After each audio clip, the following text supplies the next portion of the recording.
Okay, as you can see in the Maslow's hierarchy of needs, the last two tiers, everyone needs security, safety, food, water, warmth, and rest. Hello, my name is Lauren Springhetti. I'm Greg Wood. And I'm Trey Williams. I'm Landen. And this is the Rise Up program.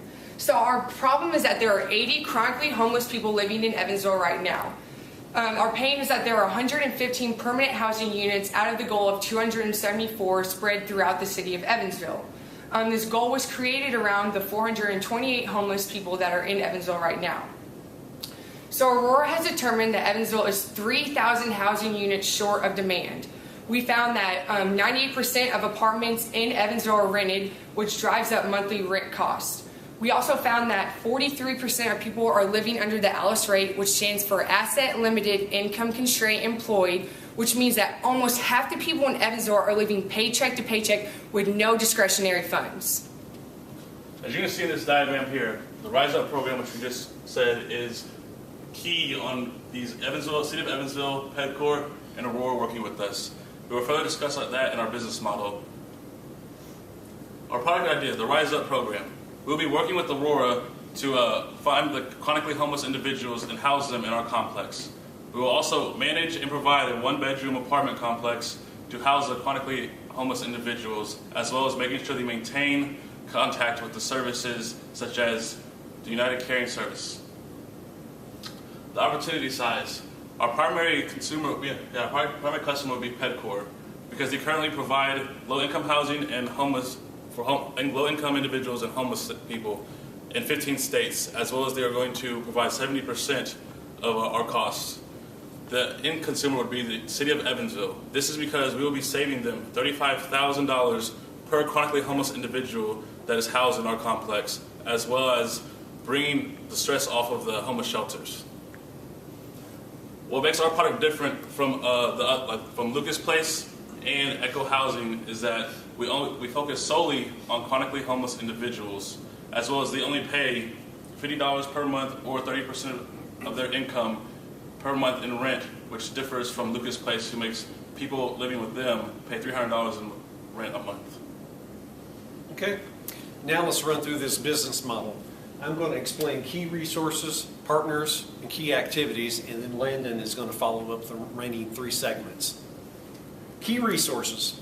First of all, we're going to need some land to build this 12-unit apartment complex on. And the City of Evansville currently has over 250 abandoned properties within the city. Most of them are vacant. And a lot of these are in the Pigeon Township area, which is the downtown area, which is where we plan on building that because it's close to medical facilities, doctor's offices. Most of the homeless agencies are in this area, so it's just a win-win situation, and it's a good fit. And then also, too, the City of Evansville has struggled to find anybody to be interested in even develop on these properties. The low-income housing tax credits. This is key. As Trey had mentioned, 70% of our construction costs will be subsidized by low-income housing tax credits. These are tax credits that have been available, and they're federal subsidies. They've been available since 1993, and how they're calculated is it's based on a state's population times $1.75 per capita. So with the state of Indiana having 6,633,000 residents times $1.75, that's almost $12 million in federal subsidies that are available to us for us to build on. And PedCorp is great at securing these funds. They have a group of investors and bankers that can work with us on this. Most of the projects that are done, they focus on the 30 to 60% of the median income. Our project is going to focus on those below this median income. Partners, as we've mentioned, PedCorp, you've heard a lot about them. PedCorp, they've been in business for many years, located in Carmel, Indiana, and they're a developer of these type of properties. As a matter of fact, in Evansville, they already have Delaware Trace and Van Avenue Apartments, but those are low-income subsidized properties where we're going to do, the homeless subsidy-type properties. Aurora, we've mentioned those several times as well. Aurora, they're the hub of the Evansville homeless agencies.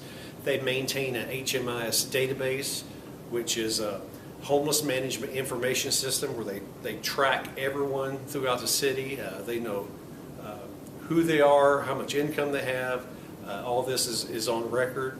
And also we're going to use them to vet out the people that are going to reside in our apartment complex. Various nonprofit agencies. These are important because these agencies typically get diversion funds every year. Diversion funds are available. It's going to help us for our operating budget, for upkeep, maintenance, and utilities. We're going to ask agencies such as Goodwill, Echo Housing, and just to name a few, to help with diversion funds to house the homeless. Key activities. What's going to begin with research. We're going to work with Aurora to identify homeless individuals through the database that we spoke about to vet these people out. Secondly, fundraisers. We plan on having fundraisers. We're going to solicit donations through local businesses. And what we plan on doing is having a plaque above apartment door with a business name on it to help sponsor that particular apartment, through the construction cost or whatever. Implementation, ultimately, Aurora's mission statement is to end homelessness in Evansville, and by implementing this, we're going to hook up a chronically homeless individual to a one-bedroom apartment. Okay, and the main customer relationship that we're going to be having is going to be with these homeless shelters. According to Aurora, it costs them about $6,500 to completely fix the problem of homelessness. It also costs them $1,500 to begin the process of getting these homeless people out of their homelessness. What we plan on doing is collecting these preventative maintenance costs of $1,500 in return for our services of taking them out of their homeless shelters, which is costing them money. The three customer segments that we have is Aurora. Aurora is going to be getting in contact with the Evansville homeless shelters. That is going to be getting in contact with the homeless people. The three customer channels that we have, the way that we're going to be getting in contact with these different segments. With Aurora, we're going to be getting in contact with each of these segments on our own.